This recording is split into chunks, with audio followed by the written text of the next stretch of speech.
Qu'est-ce que la veille créative? Alors déjà, il faut savoir que c'est un processus qui va te servir à t'inspirer et ensuite donc à analyser les différents projets que tu auras pu voir pour t'aider dans la création de tes propres projets. Donc ça doit être quelque chose d'assez régulier.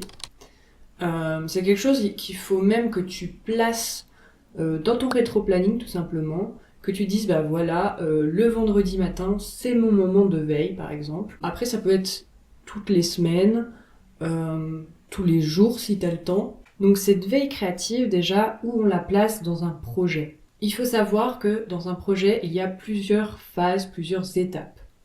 Dans un premier temps, on a la phase explorative, donc la phase d'exploration, où ici on va aller un peu rechercher un peu dans le contexte, faire des enquêtes sur le terrain. Par exemple, on peut aller faire des enquêtes auprès des différents usagers qu'on peut avoir.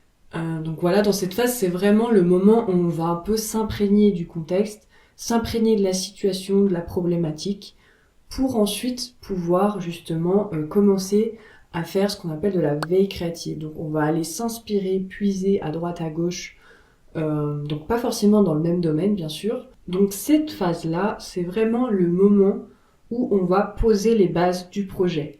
Si vous ne faites pas cette phase-là, en fait, vous aurez des projets qui ne seront pas adaptés à votre usager ou à votre client, à votre commanditaire.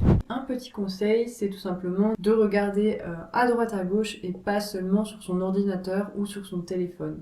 Vraiment sortir de cette veille digitale, même si c'est la plus facile à faire, on sait.